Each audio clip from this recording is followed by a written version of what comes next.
All right, so this is I don't know if he's gonna quit Siege or we're like, but I kind of want. I haven't watched this before, but channel updates as a YouTuber, channel updates are always like the most important thing. It's gonna be a little bit different of a video.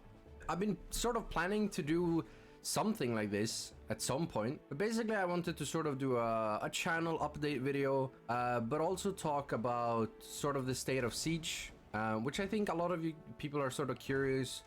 My takes on things, what I would improve, what I think Ubisoft could do different, and all that jazz. This would be interesting. So I think it's a good topic to talk about lately I wanted too. to start talking about the channel on its own. Like I said, this update was basically gonna come sooner or later. I've been doing Siege for 7 years. I got the game, is he retiring, just a bro? couple of days after it actually came out, and I've basically been playing the game non-stop since then. And especially with the state of Siege right now, I feel like now is a good time to consider doing more variety content. Variety, okay. Don't get me wrong. Yeah. If Siege was in a good state, I probably wouldn't really consider it, at least right now. That is true. But because the game is in the state that it is, I feel like in order to sort of future-proof my abilities to be able to make content for you guys, I feel like it's the best. Oh, let me add you guys to do more the variety chat. content, and I'm excited to do that because it's gonna allow me to have a lot more fun with the content that I'm making. I'm gonna be able to put out more content first of all. If you're just making Siege content, especially right now, it's kind of hard to just have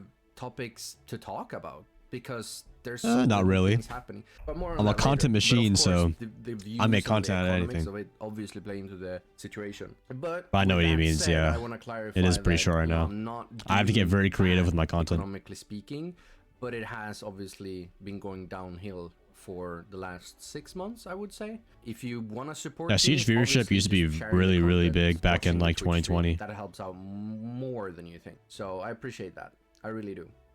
Basically, I was sort of considering quitting YouTube altogether. Well, it was one of the things that I was thinking of, and perhaps maybe just focusing on Twitch full-time or part-time or literally not at all. Because how many subs does he have? He has like 1 million, right? Yeah, like but yeah, I mean at the end of the day, like subs are like millions don't really mean anything. Supporting the type of content I know you guys though. I want to make, and especially when it comes to the way that they promote shorts, I'm just not about shorts. I don't like them at all. But YouTube is something that I'll be continuing. That is something a lot of YouTubers have to adapt, is like how shorts are very, just short form content in general is taking over a lot, and I'm already doing it, so no worries. Probably why most of you are actually here, which is the state of Siege. This is a good topic. I think state of Siege right now is... Siege is in a really bad spot right now. Yeah, it's in a bad spot. There's no other way of saying it. Some people are saying it's dying. Some people are saying it's dead. I don't really consider them true necessarily, but it's definitely on its way there. Obviously, numbers are down basically everywhere, whether it's Steam, whether it's Xbox, whether it's PlayStation. I mean, you name it. And I'm kind of afraid that if nothing is done, Siege is potentially done. But in this part of the video, I do watch Anime Karim. I think Attack on Titan is my favorite. I'll explain a few things for you viewers that I think are misunderstood, but I'll also critique the developers and Ubisoft where I think it's applicable. And with that, I want to start by saying that when I say devs, I mean the actual developers. And when I say Ubisoft, I mean the company itself. Because they are two very different things. That is true. Devs and Ubisoft are two different things. One of them, you don't necessarily want to critique the other, right? It's not the developer's fault that Ubisoft as a company pushes for NFTs. That's the dumbass company doing that. But yeah, just be aware of that difference heading into this video. NFTs, but let's start with the big one. The one that if they actually can address it in a good manner, I think Siege is probably fine. Because I think the game itself is okay. Obviously can be improved, but it is okay. But cheating of all forms, whether it's wall hackers, aimbotters, smurfers, mouse and keyboard on I'm everywhere, console. guys. On every short form content you can think about, I'm there. Like they're everywhere. If you play on PC, you get wall hackers and aimbotters in every single ranked game, at least in higher elos, plus and above. I even see some of them in unranked. I see some of them in quick match. You see them in TDM. On console, it's the same thing. I use both sound sport earbuds, boys. It's bad. I understand that cheating isn't a one-off battle. It's a war of attrition, and it'll never completely go away. But I wouldn't be mad if I played a cheater every once in a blue moon. I play cheaters. Maybe not every single game. I don't know, because that's also the issue. There's so many cheaters right now that you get paranoid about every death. Every death becomes a potential cheater. I can't really say than what's already been said by a lot of people. I'm basically just adding my name. It's tough, man. With like how they address cheaters and all that. Ubisoft has to allocate they really don't more do resources much to deal with cheaters faster. I get that manual bans might not necessarily be. I want to show you something real quick. Hold on. Want to see Siege's way of communicating to us? At least for the Twitter right now. At least for Twitter right now. Let's check it out. All right. So I go to the Siege Twitter, right? The only time the biggest issue right now is cheaters. The only time we hear about transparency from it is like once a month, and most of the time it's not even like anything. Most of the time it's just them promoting skins that, like, you know, don't mean much. Some of them are all right, but it's just like, it's just not what we need. Like, last chance to claim the gridlock skin, like, this is fine, but like when you're only posting this, you're not posting like last chance to get this one skin, like you're just milking it so much. And then like anti-cheat status, this is like, oh, here are all the stat bans. It's just a whole lot of nothing, basically. Like, it's just I gotta know who's our social media manager, man. They're just doing like the most, like, they're trying to like engage with the community by like these like little community posters is fine, but not when like everything is just so like reposted, feels like, you know. I don't know. But anyways, that's all I really wanted to show on that. The most long-term effective way of dealing with cheaters, but it would sure as hell help right now. There are cheaters who run rampant for weeks. Bans for toxicity and cheating just needs to happen much more often and especially faster. Right now, the players need that satisfaction. They need to see you directly deal with cheaters. Bro. Speaking of anti-cheat measures, stat bans. You'd think that Ubisoft would learn from when they had automated toxicity bans and a lot of innocent people got caught in the midst, because it's the exact same thing here with the automated stat bans. I don't really know exactly what triggers them. Some people say that it has to do with the heads that 10,000 elo trappers on console, right? Elo trappers, why yeah. Isn't the stat ban? I'll be honest, I don't really pay attention to console too much. Hitting these numbers, it's just not happening. The thing I don't understand is, what's the point in automation if the automation doesn't do what it's supposed to do in the first place? However, it's hitting legit players. Community toxicity Enables the team killing ban, that you're letting us know that stuff gets delayed. But if you're not going to tell us why, people are going to get worried. First of all, you reduce the amount of content we're getting. We're not getting 2 operators per season. We're not getting a new map per season. And instead, these core system changes are what's supposed to essentially replace that. But when you keep also delaying said core system changes, not only does it feel that you reduce the content we're getting, I just think we need some new staff, man. Just need some new staff. Essentially replace that content with. And that causes a lot of frustration, especially if you can't explain why. And it looks really bad from our point of view, because it basically just looks like the Siege studios are understaffed, underexperienced, or similar. Another note on communication from the creator side of things. But when I say creators, I don't just necessarily mean YouTubers or streamers. I mean cosplayers, artists. Keep us in the loop and actually like value what we're here to do for your community. You working with us creators is mutually beneficial to both of us. We can promote things for Chat, you. exclamation mark earbuds. I have a command for it. Only if you actually start talking with us. And with that said, you're absolutely welcome to hold us to a higher standard as well. I think the Ubisoft Star Player should be a beacon of what that actually means. And right now, I think that the Ubisoft Star Player program is kind of a mess. it has the potential to be something that's really great for the community. But when you have a lot of deserving people that should be in there who aren't, and there are people in it who absolutely should not be in there. And with an example there, we can obviously talk about one Ubisoft UK representative who is a star player, except he's a known plagiarist, traced a bunch of people's... Can you guys just imagine if like a state of Siege where there are little to no cheaters like Valorant, you know, every game, like games like queue times are like a lot faster, you know, you're facing pros in ranked, you know, more YouTubers are playing Siege more, they're streaming it too, like without the cheaters and all that. What else? It's like if more pro players stream this game, also if just like little to no cheaters again, queue times are a little bit faster, and like, can you just imagine if like Shroud and XQC play this game a little bit more regularly? Maybe not like not their main game, but like it'll be an option just because of, you know, with the stream sniping and stuff like that. I think toxicity is a way less worse of a problem than like cheating, because but like you can't really control toxicity. Toxicity is more of like, it's a human trait of people. You can't change how people are. It's a video game, right? So you don't want to get too in depth with that. But you know, I feel like,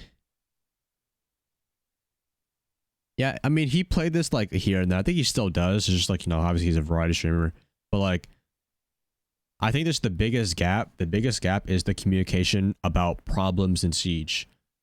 It's, I don't know. It's just, it doesn't, it feels very like distant with Siege a little bit, like, or like just anyone, like any of like the people that developed the game.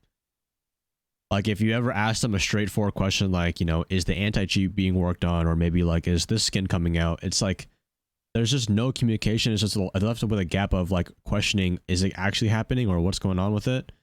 And then they just tweet about something really different, like how this new skin's coming back or something like that. And then everyone, the whole, like if you go to any Siege social media, it's all filled with comments of questions. Like obviously I know like you're not always going to respond to all the questions, but it's just like stuff is never really addressed.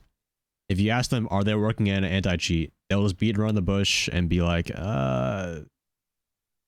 know, like, oh, we're working on stat bans. We banned about a couple thousand people this time. Team is hard at work doing that. They've been saying that for like so long now. Like, I wonder how long it's really going to take. If other games and companies are doing it quicker than them, then what's like the excuse? I don't know too much about that.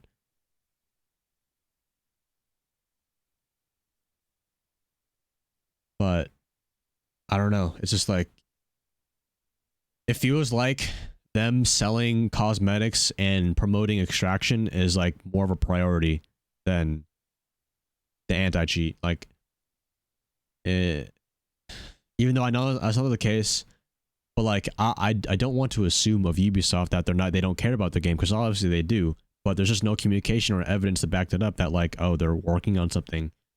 Like, I don't know. It's just it's very like broad topic that none of us really know the answer to, because they never say anything about it. They don't communicate with us to it. So that's all I would say about it. Downward spiral, essentially. Also, this one really annoys me. And I mean, absolutely no offense to the creators here, but why is Siege putting Siege ads on Siege creators' channels? What does promoting Siege on a Siege channel do? Whereas if that money was actually spent on getting other big YouTubers that don't really play Siege to do that is true. I didn't really realize that. I didn't pay attention too much. As that would heavily boost the search engine optimization on YouTube and on Twitch as well. It's good to make sure that I just feel like Siege doesn't have a lot of good strategic people on something that could instead benefit the entire community, which is growth. I think a perfect example here, don't get me wrong, like I respect and I like people that make this game and do this game. Like, I'm not saying all these bad things for no reason. It's just like I hate talking about this kind of stuff, because like obviously I don't want to talk bad about them, but at the same time it's just what's happening, so I just have to say it. I can't just beat around and sugarcoat it. Like, you know, I want to work with UB and help make this game a little better, like as a creator myself, but it's just like I can't just like I can't just pretend, oh, cheaters don't exist or toxicity doesn't exist, or like it's hard. Let it go, even though it feels like they are.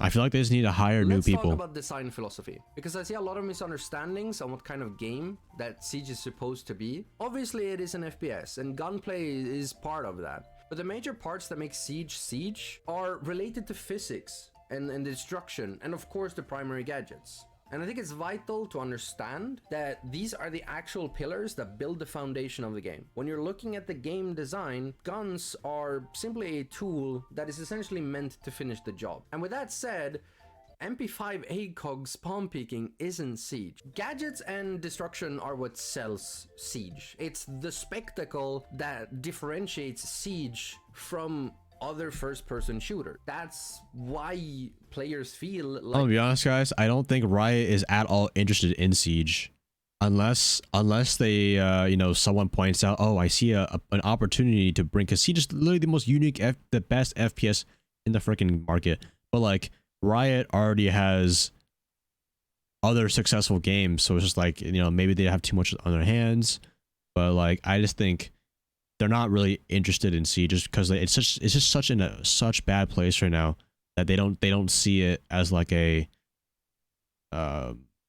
it's not worth buying. I don't know, like that's just like my opinion, but is trying to be. So that's not the reason I play Siege. If you want to play a high-paced FPS instead, with focus on gunplay, you have Call of Duty. Like another one more thing to add is like if they're beating around the bush about anti-cheat so much, and they say that they care about the game, they say they're working on it, then like what's the big thing if other companies are able to do it so much faster? Like what's the secret that we can't know about? Like what else? I mean,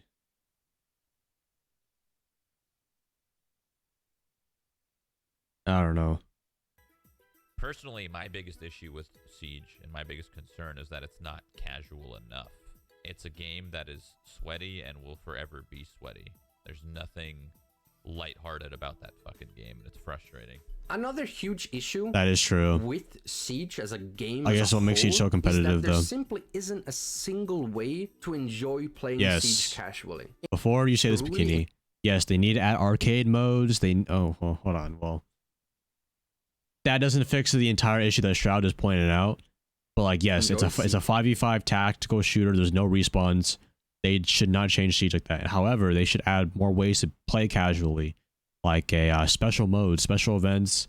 TDM was a step in the right direction. And its high lethality, you always have to sweat to keep up, even in quick match, right? Quick match is not casual because Siege's game design isn't casual in nature at all. There's simply no way of enjoying Siege in a more relaxed nature. Siege feels the best when it's played slow and tactical. Spawn peeking and aggressive play promotes bad gameplay. I used to have the opinion that spawn peeks, at least to a degree, promotes a sense of danger and that attackers have to be somewhat careful.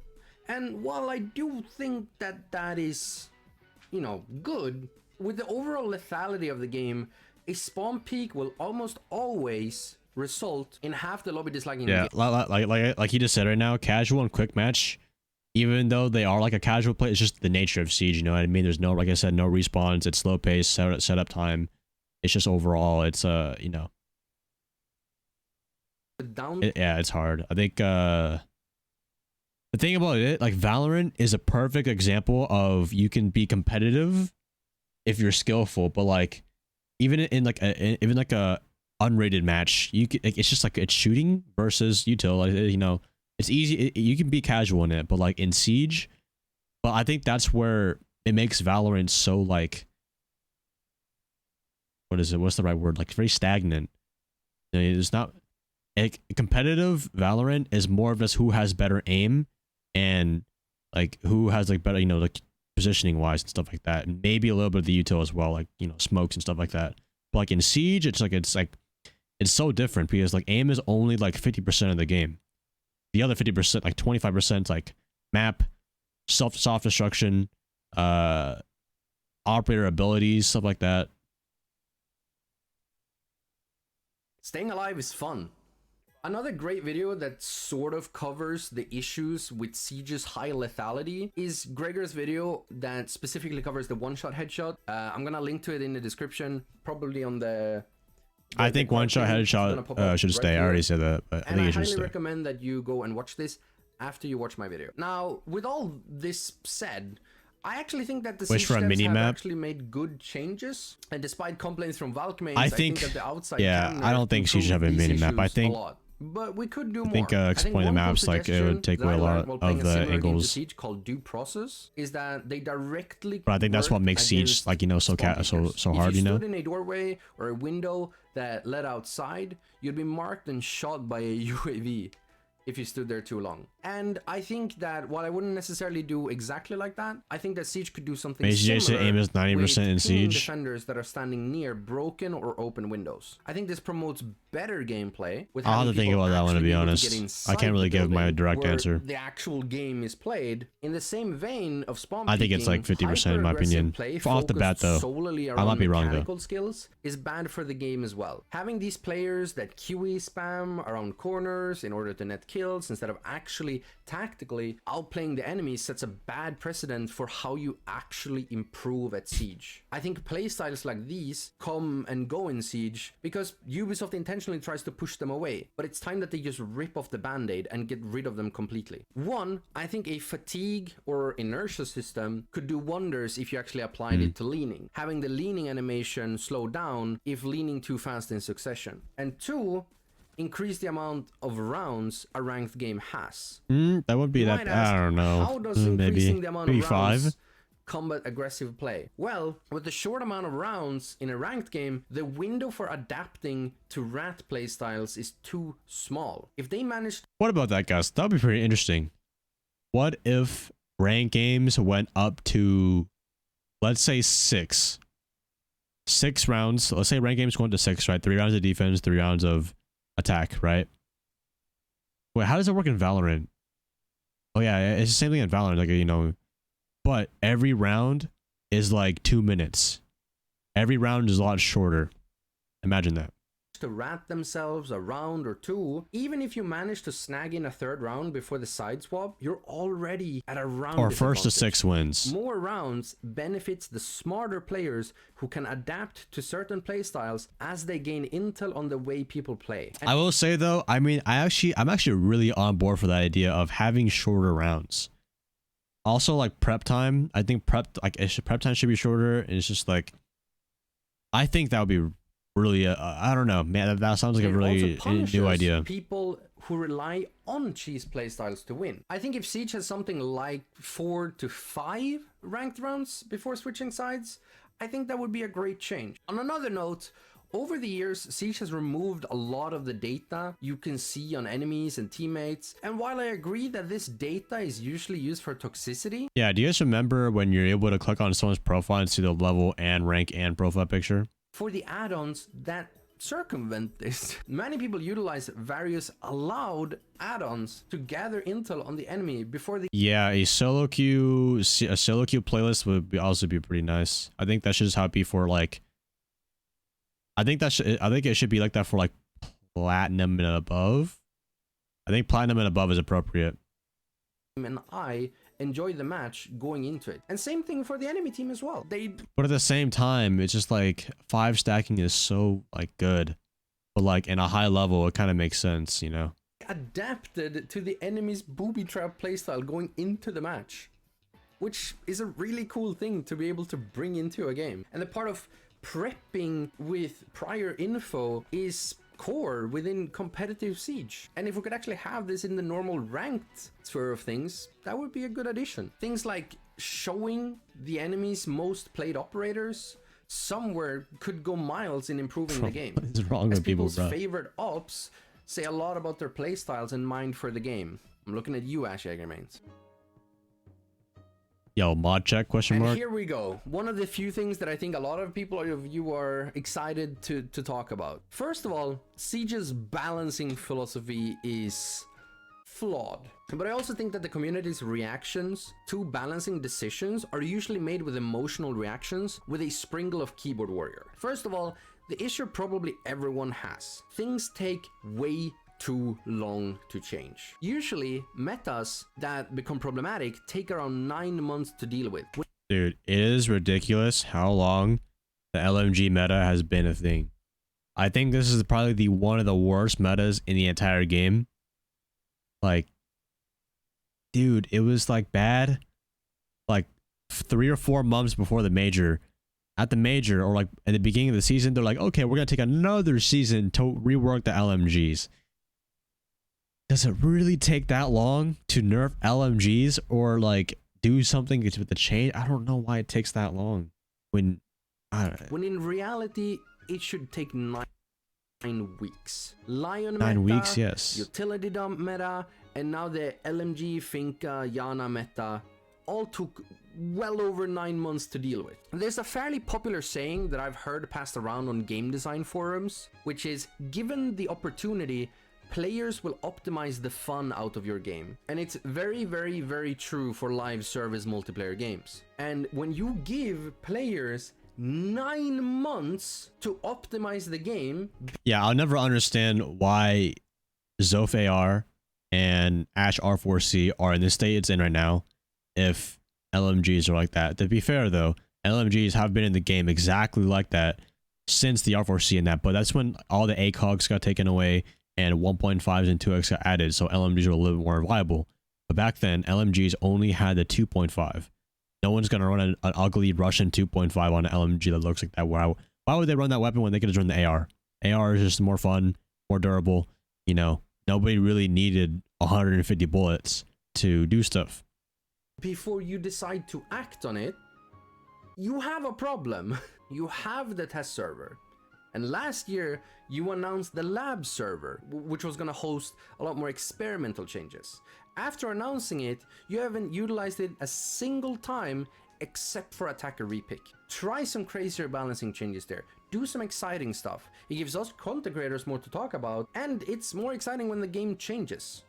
Despite all the criticism, I don't actually think Siege makes bad balancing decisions. They're just way too slow at doing it. I play a lot of other games, and seeing their philosophy around balancing and content makes so much more sense than Siege's. And regular balancing is exciting for the players, and again, allows content creators like me to actively create more content. If I have more stuff to talk about, I can make more videos. Seeing Siege drop balancing notes of 3 is just disheartening. I remember this was around the SI patch, and the argument was made that changes weren't made to not screw up pro players' competitive integrity moving into SI. I personally don't find it worth it that the 99% of community has a less exciting game to play and watch because Ubisoft claims that pros can't keep up. If they can't keep up with the meta, they don't deserve to be pros. I think one of the best comparisons here is League of Legends. Now, I know most of you guys aren't interested in the game itself, but the way they do balancing, League of Legends server slander. Devs communicate the change. Yes, bro, I would love this. I would love it if freaking Ubisoft devs, the only person that would communicate to us is Wei. That one dude, you guys know who Wei is, bro. But there's something has to do with him right now. But what I'm saying is like I feel like he's the only person, or like maybe UB Frank. His name is like Ubisoft Frank, but like I feel like there's the only 2 devs I've like not like Siege staff that I've ever even see it communicate with us. And with Wei, he like disagreed with manual bans. I don't think, you know, manual bans shouldn't be like the, you know, main form of anti-cheat, but I think it would still be better than what we have right now with no manual ban, and blatant cheaters are able to run around with no punishment.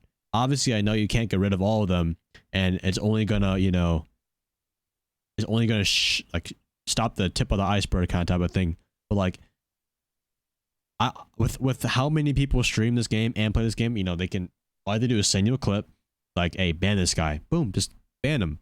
But nope, they stat bans, you know, I don't know. Communication would be very nice. Like I said, guys, all this bad stuff I was saying about Ubisoft, it's like, it's not necessarily that I just want to put them down. Like, I'm actually have a reason behind what I say. I'm not just like being immature and just like slandering random stuff. Changes is super exciting to me. And I wish that Siege's devs took notes, What's up, because I think Chloe? Riot's philosophy here is a lot better. Not perfect, but better. They'll have a good 3 to 4 patches within a Siege season's lifespan, each patch being bigger Yo, than a F10 Siege with the prime season sub, thank you. itself. And before Enjoy your what is motion, your set. essentially their form of SI, there's usually a very sorry, I big think the patch chat's in the way. called the Worlds patch, which usually aims to spice up underperforming characters moving into their World Championship. This creates excitement for everyone, as we get to see crazy picks and team comps form over the next month and tossed right into S-tier play. And the new strats that we could see pro players work with. This season, I don't we're know. not I even agree getting and about disagree with, you know, pro players just need to adapt, all that kind of stuff. But I mean, I think there's just some, it's a double-edged sword. them when simple changes like removing her gun 6 or removing her frag grenades. What to do on a could bad day? I would overnight recommend tone take a her day down. break.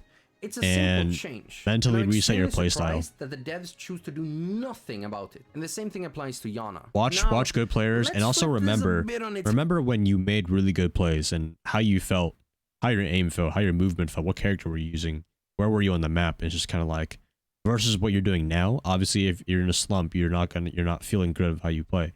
So try to fix those solutions. If your hands are too cold, you feel inconfident, you feel shaky when you take gunfights, you know, take a day break, come back and, you know, maybe try different settings, stuff like that. to deep dive into the change, I found that it was actually fairly healthy for the game, and the way that a lot of players approach playing Sledge before the change, many Sledges I saw would just kind of rush using the hammer and SMG. Whereas with the removal of the SMG, I've seen more Sledges play vertical in my entire Siege career. The change encouraged Sledge players to actually play Siege.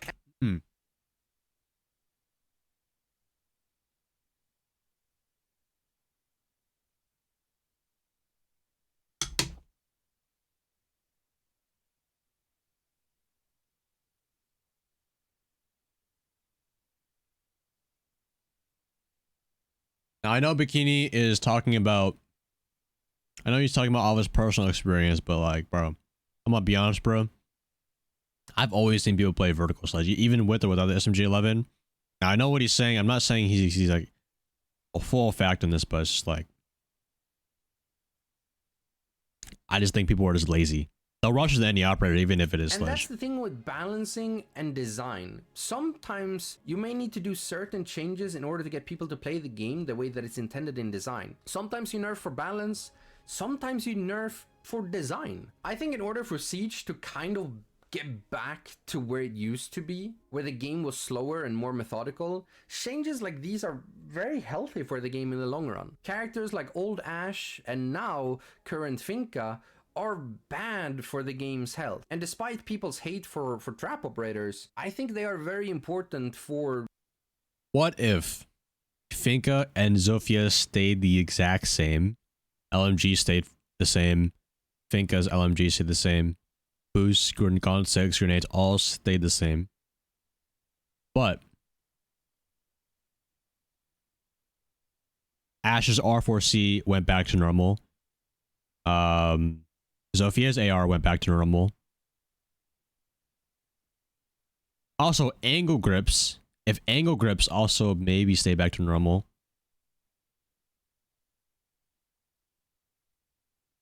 It's interesting though. But that doesn't mean I don't disagree that LMGs do kind of need a small, like they just need like a small kind of nerf. Maybe like reduced ammo, maybe a little bit more recoil, but do not make a weapon just because it's strong doesn't mean you have to literally revert it, where it's like the R4C and the Isos AR, like back when they first nerfed it, it was literally unplayable. Why would you make a gun unplayable? Do your devs actually go and test that recoil, bro? They need to go test that. Oh yeah, it's fine. It's just like, it doesn't make sense.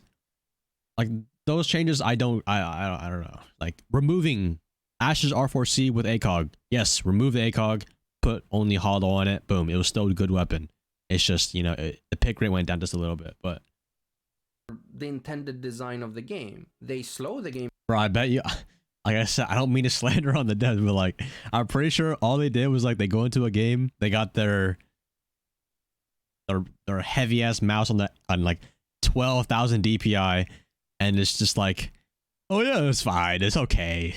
But I'm joking. I'm joking, Yuri. I'm not being too mean. Just joking. Which is a good thing. Trap operators are only as powerful as the victim is smart. And yes, it is my fault when I step in a frost mat, not Frost. Before we're going to the next chapter, I also want to mention balancing in regards to fixing the overcomplexity of siege operators. Removing hidden features such as withstand is healthy for the game in the long run. The game is complex enough as it is in terms of lore, gadgets and abilities. Should be straightforward in order to ease new or returning players into Siege's vast learning curve. Here comes probably I'm watching Bikini's state of Siege video. Realize that they are entertainers and are especially not a good sample of the average. I have not been paying attention to Rust now. Just like us, to a degree, they are content creators. They are much more dependent on the game being enjoyed by the viewers than themselves. This whole balance only for the pros and it's balance for everybody mentality just needs to die, because it's extremely harmful for the community and creates a rift between casuals who you want to watch and follow Pro League and pros. Realize that you're not a good representative of the broader community. Listen to the community instead of alienating them, or even worse, sending harassment their way, and use that info that you gather in order to make informed suggestions. Happy birthday, Braylon. This is the reason why. Did you know that you wanted to sweat out seat the moment we started it? Pro player workshops. Your I don't think anybody thinks about that. Selfish. I mean, I don't know. I didn't make a positive video, but I was gonna answer that. I mean, no, I did not. I didn't even think I was gonna go pro in this game when I first started. I started because I fell in love with the concept of the game. I think it's different for Valorant. People saw Valorant as like, oh, the next big esport for everyone to get their name out there, because Fortnite was the thing. Fortnite was like, oh, everyone saw how good it was to be a pro gamer or a pro player. Oh, Valorant's coming up in instant FPS, bro. I'm gonna do whatever I can to grind every day, blah, blah, blah. But like when Siege came out, bro, I think only like 5%, maybe like less than like freaking what? 1 or 2%, which is like a few thousand people like, oh, I really want to go pro in this game. But like, I think becoming a pro player in esports wasn't that popular, especially for the Siege scene. Everyone saw the game, oh, it was, you know, it was different. It was different than CSGO. It was different from Black Ops 3, stuff like that. And ignore the majority of the community, which the devs obviously can't. If you want the community to better understand the game and agree with you as a pro player, work on that. Do from TikTok. Create content and teach them how to understand the deeper levels of Siege competitive play. That's me. Creating a big rift within the community will only shoot yourself in the foot. You can't wait, what did you say? Want the community to better understand the game and agree with you as a pro player.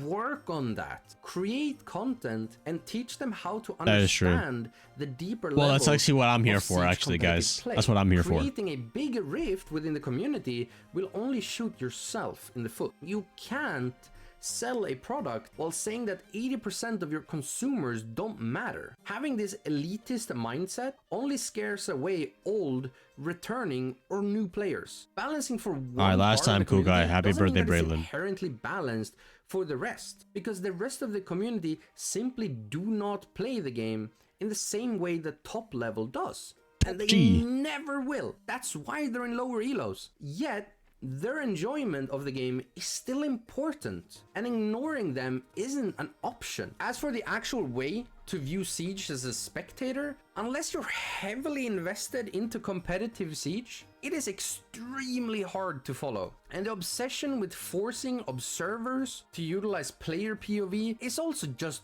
bad. Lots of action is missed, and it becomes increasingly harder as a viewer to understand what's happening. I understand that this is kind of a hot take because Siege is an FPS. Why would you not use the player POV when spectating the game? But the truth is that Siege is just so lethal and crazy things happen so fast that it's incredibly hard to keep up with when all you see is one player's POV out of 10. So yes, I think that Siege Pro Play should start using the top-down view. The best op in the game right now, I would say, is Finka. It's easier to follow but if you're looking for someone to main, that's really personal preference. The sightlines they establish and such. But also the same for attackers setting up and execute. Being able to see all the action that commences at once would be a great thing and allow regular players to get a deeper understanding of why pros play the positions they do and what that achieves. Also, for fuck's sake, stop with the hostilities the moment someone who isn't a pro talks about their opinion of the game. They talk from their experience, which is just as valid as yours. Another somewhat hot topic in recent years have been maps, and now map bans. I think the much more open Yeah, I know what you mean, Slayer. I mean, to be fair, to the a community, lot of people like that are just like, that's just like the majority of an average person. We all know A lot of people in this world, especially Gen Z, that play that game are very represent actual skill interesting. very well. We've seen They're diamond spoiled players brats. make astronomically poor setups. The sad part is that, especially in recent years, it's become increasingly I feel like, in my opinion, I feel like Valorant's like a very like higher ranks, both through boosting services made by every cheaters, time I think of, but also because the game. I'm gonna be honest with y'all. I feel like the average Valorant player like is like the definition of Gen Z. I feel like there's not a lot of Gen Z players that still play Siege. I don't know, like everyone that plays Siege, I feel like is so like they're a lot more like knowledgeable, but like everyone in Valorant, I feel like they all talk with like obviously that Valorant accent. They like their personality comes from TikTok basically. And just a ton of like ABGs there. I don't know how to basically explain it, but I'm being dead serious, bro. It's just full of like TikTok personalities there, bro. This whole generation is quite depressing. That's what I do agree with that. And I try my best with my content to eventually go into that. Listen, I am Gen Z, but that doesn't mean I'm still able to develop discipline. I'm still able to develop managers. You know, I'm a gentleman myself. I know what I'm doing with my future, and I'm not taking shots at anyone. Like but what I'm trying to say, I mean, just in general in video games, I think Valorant is just it's a very easy game to play. That's why you don't see a lot of people playing Siege too much. But it's like Valorant's a very easy game to pick up, and it's just like it's a very like it feels like the high school trend of like what everyone should be playing, so everyone, you know, in a way. It's really hard to explain it because I don't really play Valorant too much. Has required a lot less of you to actually stay good. Last year during Crimson Heist and North Star, most ranked games ended up on Clubhouse and Oregon. And it was not only really boring, it also made it so that you only had to get good at these maps. Which absolutely, repetition is a skill on its own, but I think flexibility. Fortnite kids went to Fortnite Valorant. A better showcase True. of what actually makes a Siege player good. Nowadays, when I can bring people to bad maps like Favela, Emerald Plains, and such, I, who's actually spent time learning these maps, can punish players who only learn by getting good on maps they like. A lot of, I mean, in my opinion, I think a lot of Gen Z is just a lot about their whole life is the internet, man. They're always on TikTok. They're always on, you know. Okay, let's say this. This is the average day of a Gen Z, or Gen Z nowadays. You wake up, you get on your phone, you check your Snapchat, get your streaks in. Fucking who the fuck still does streaks now, bro? Anyways, you eat breakfast. You're still on your phone. You're scrolling through TikTok. You're in your group chats. You're at school. Then you get on the bus or you're at the car, right? And you're still on your phone. You get to school, you're talking with people, but those are the same people you're saying online. And you're still Snapchatting, you're still taking, you know, it's just the conversations that are very like, it's just so like nonsense. And then you get to class, you hate all the stuff you're studying, so you end up either going on your phone and you just don't listen, or you just talk to people. You just socialize and, you know, talk about whatever's trendy, blah blah blah that day. Lunch, you're on phone, stuff like that. You're talking a little bit. Okay, let's say you're done with school, right? You're done with school. You're back on your phone. You're back on TikTok. You're back on YouTube or the social media in general. You see how, and then dinner time comes around. You're still on your phone, and it comes after you've done all your homework. You're still on your phone. You go to bed. You're still on your phone. Okay, maybe let's say you know, I know obviously people have sports, they have all that kind of stuff, but I'm not saying going on your phone is a bad thing, but a lot of that is just social media, especially hot takes that like their brain is wired from the internet. It's not a lot of like, there's just not all, it's just spoiled stuff in my opinion, you know? They're filling up their brain with like rap lyrics they don't really need to listen to, like, and it just, I feel like Gen Z is very, they think they know everything because they have the internet and everyone's getting all these different opinions all at once. So they never really know what's truly themselves. All they do is just care about what they're wearing to school. Is it drippy? You know, all they say is common W or L or it's mid. Like, dude, I hate, bro, talk like a normal person, bro. I just hate it, dude. I don't, no flame, but don't you live from those people? I mean, you're a YouTuber. Well, that's another kind of topic. How do I say this? It's like,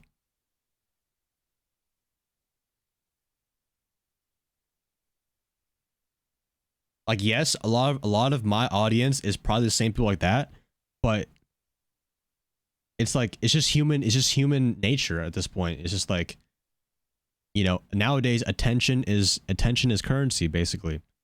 Like, how do I say this? Like, it's, I used to be that person that, you know, only consumed content on the internet, but like someone's gotta make the content, someone's gotta make the job out of it. I mean, you can choose. Like, I chose that I wanted to be that person making that content because I really liked it. I really liked watching people like that, so it motivated me to chase my dream and doing this. So I made it. But it's not, like I said, it's not necessarily a bad thing that you consume content on the internet, but it's just people are consuming unnecessary content, like stuff that they're not even interested in, but it has an interesting hook and an interesting idea, so they listen to it anyways. Like freaking wildlife, like, oh, look at this coyote go eat the bear, or like, look at this funny moment of someone throwing a milk gallon on the floor. It's just it's stuff like that. Like I said, the internet, if people use the internet correctly, they would be freaking the strongest person, like most value. They would know so much, but they're too busy with, like, I could go on this forever, guys. Like, you guys really want me to go into this, guys? I'm only gonna do this one hot take. For example, like Instagram. I think Instagram is terrible, and I just think that the way they promote stuff is terrible. Most of the time, people go on there and they don't even see their own personal stuff anymore. It's all just like, if you go to the explore page, it's either just about like people who have a better life than you, or like it's literally just like half naked people on there. Like, you know, they're just like stupid stuff, bro. Like, I really don't want to get into it, but it's just like, I don't think it's a topic I want to talk about on stream comfortably. You know what I mean? Like, I don't really think that's kind of my, I don't think people really like, what is it? I don't really talk about this kind of stuff on stream because I just feel like it's not really my type of content to talk about, but like, I'm very aware of like the internet, very aware of like what's good and bad, or what's like healthy for you to consume. But I don't know. I don't know if I want to talk too much about it.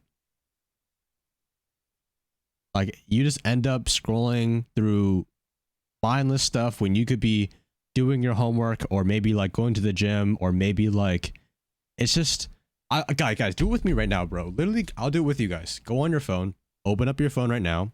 Here, I'll wait for, I know my stream is playing, so you guys, whatever. But listen to me. Go on your phone, go to Instagram, and go to the explore page. Like, for me, like, here, I'm here, right? I'm on Instagram, go to the explore page, and it's just like, find one thing that is like, oh, I'm actually glad I kind of looked at this today. A lot of it is just like such like random stuff that makes people think they're missing out on a lot of fun, parties, girlfriends, like relationships, gym, like people like, it's just a ton of, whole lot of nothing, bro.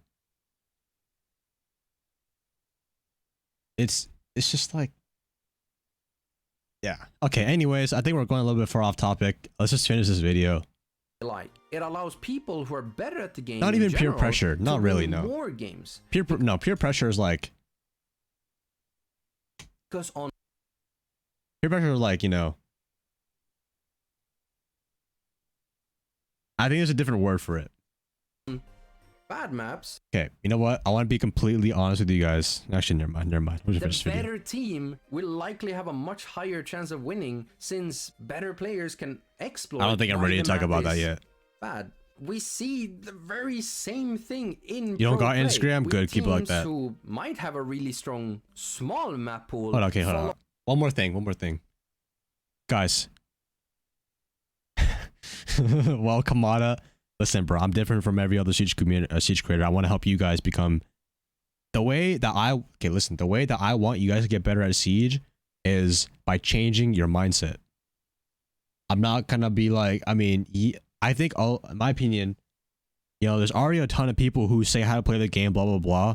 But it's just like, I could give you the map exactly how to do something and how to get there. Let's say you're in a car, right? I give you the exact destination, how to get there. But on your way, you might want to stop to this fast food spot, or maybe you want to take a different route and, you know, you want to go pick someone up, something like that. You know what I mean? It's like, but I think a lot of people, like, it's Siege, people don't realize that Siege is really just about mindset, like how to deal with bad games, how to, like, you know, if you really want to improve at a game, you have to, like, learn new skills you haven't learned before and stuff like that. So I want to make people good at Siege by becoming good people, having discipline in this game, you know, in order to, you know, delay gratification inside of this game. And if you do it in this game, you'll know how to do it in real life. And I think that's way better, because I'm gonna be honest, if I wasn't gaming, I would be doing something very similar to this, a lot of self-improvement, stuff like that. So I definitely want to make my content a form of self-improvement through Siege, which I think I really like. Anyways, what was I saying?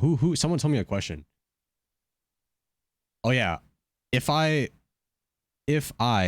didn't do content creation, guys, I would have deleted all social media. I think if you were above the age of 18 and you still have Snapchat, please delete the app. You are not a fucking child anymore. What are you doing? I want to keep my streaks, guys. Bro, come on, dude. It's a streak. Who cares, bro? If anything, I made friends. Most of my friends are not most. I made a lot of terrible friends in I hate talking about this fucking without editing, bro. Anyways, what I'm trying to say is streaks are pointless. Don't do them. I don't want to lose my 1,000-day streak, bro. Fuck your streak, dude. Who cares? Anyways. But yeah, I would have deleted all social, not all. I probably would have TikTok. I probably would have had maybe YouTube. Probably, yeah. YouTube's not that bad, but it really just depended. Like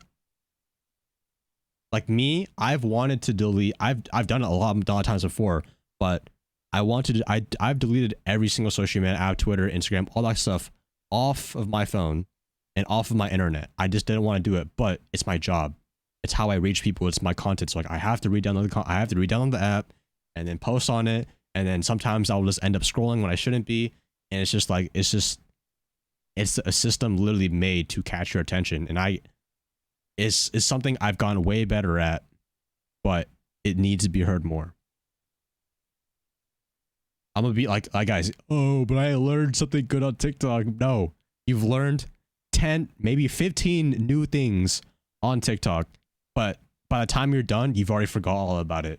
Let me tell you right now. Do you give me 3 things that you remember watching from TikTok the last time you were on it? Give me 3 things you remember. Even if you bookmarked the thing because it's freaking funny, you don't remember. You don't remember. You don't. Because you're too busy.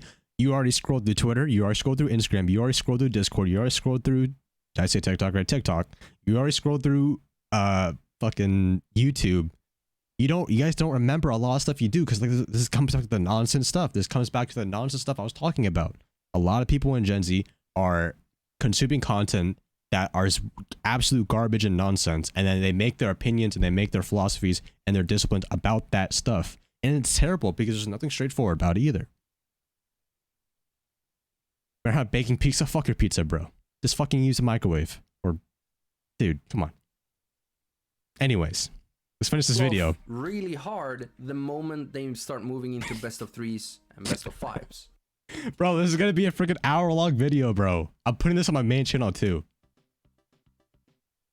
I know that I may not have covered every single individual issue with Siege's design, but I think I've covered a lot of the logic that you can apply to said issues. All in all, with all that I've said in this video, and especially during the beginning, I hope Siege has a renaissance, because Siege really is a really great game when it works. And I want to keep making Siege content for the foreseeable future. If I missed anything, either let me know in the comments or head over to the Twitch stream and ask me about it there. I'll most likely be live when this video is live. If you stayed until the very end, thanks so much for watching. Like the video, subscribe, yada yada yada, and send the video around to your buddies. And thank you, Bikini. Appreciate you, homie. Anyways, I was gonna upload this to video. Actually, I'm still gonna upload this to YouTube. I think it'll be pretty interesting. I think we had a pretty interesting talk.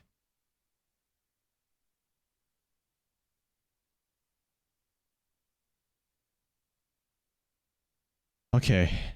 Yeah, if you guys want to go through that conversation, I'm gonna upload it to my main channel. I was gonna react to this and put it on my main channel as a, you know, reacting to the state of Siege and like talking about it. I think I gave good points about everything though.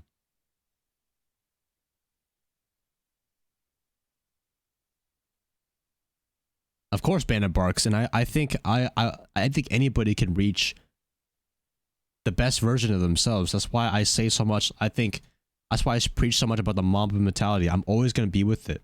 It's the very first thing that really changed my life. I actually wanted to do shit with my life. I've always wanted to. It's just I got caught up. I personally, when I was 15, I think when I was 12, no, 11 to well. I wanted to become a streamer. I wanted to become a YouTuber when I was like 11 or 12, I think. I started making videos from back then. And I still want to do it to this day. And that's just, you know, I followed through with it. I didn't want to go to college. I don't do any of the bullshit. But I think from like the start of Vine, I think my very first stuff on the internet was when Vine came out. Vine and Instagram. And then to about maybe 2018. Around 2018 is when I really dropped Snapchat. I dropped a lot of my friends at school and really, I found some videos about Kobe Bryant, and it woke me up. It woke me up a little bit. I wanted to actually do something with my life and actually chase whatever I want. So it's a big philosophy that I live by, and I think that's really helped me get to where I am today.